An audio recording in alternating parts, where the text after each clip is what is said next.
जय जगन्नाथ सांग मैंने तो मुझे सकालू सकालू आसिक पहुँच जाइए पाखापाखि 6टा 6:30 होती। तो ये टाइम रे दीदी मोर आसिक पहुँच जाइए खोर्धा स्टेशन। तो स्टेशन आसी जाइचु तो आम जाऊँ कुआड़े टिकेट काटी सारूँ।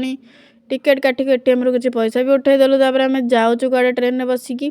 तो आज हूँ श्री जगन्नाथ बाहुड़ा यात्रा। आज जगन्नाथ श्रीमंदिर को जीवे रथरे टଣା होइकी।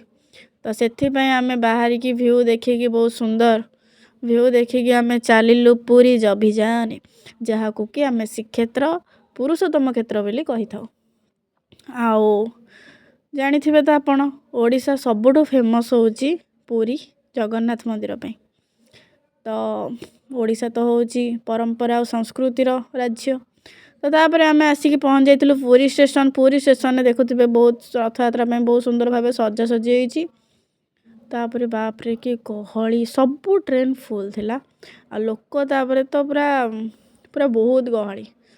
तापर एटू स्टेशन टिके दूर को आसला पर तापर आम उपमा घुगुनी देखिलु। तो से टिके उपमा घुगुनी आ पानी बोतल नहीं कि आसी जाइलु। तापर बस रे बसिकी कुआ जाऊचु ना चलो जीवा कुआड़े ना समुद्र। तापर आम जाइकी गपी गपी का बस रे तो बहुत जाम थिला। बहुत कष्ट रे आसिकी समुद्र रे पहुँची गलु। समुद्र रे पहुँचला परे तापर ये देखी पारथे आपण केते सारा पूरा लोक माने भर्ती। तापर देखते स्टेशन पाखे यही जगार हुए ट्रेन सब काम हुए माने इंजिन वगैरह ट्रेन सफा सफी सब से हुए।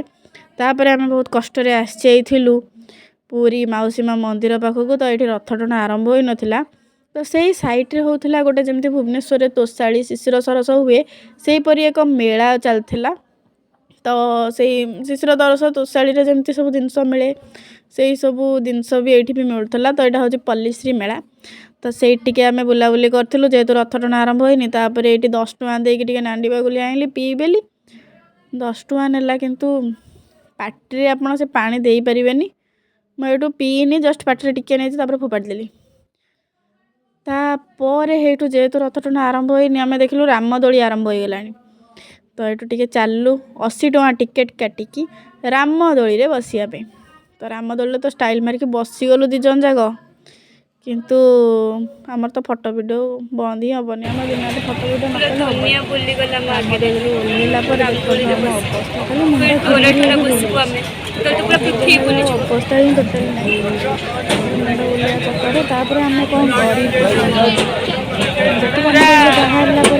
पलैलु रथ टଣା आरंभ हम। तो रथ टଣା पाखक पलैलु। तो फास्ट बलभद्रंकर सुभद्रांकर तापर जगन्नाथ रथ टाणी रथ बस टाणी तो आप पारे जस्ट दौड़ी। तो जगन्नाथ को जय हो। तो बहुत कष्ट दौड़ी छुईकी तापर आम से आसी जाइलु। आम आसिया पर अवस्था तो बहुत माने एते गहली जाम रे आम रथ दौड़ी छुईचु बहुत कष्ट बापरे। तो आपण भी आसतु सेफली जगन्नाथ को दर्शन करके जातु देखि पार्थिबे जगन्नाथ को।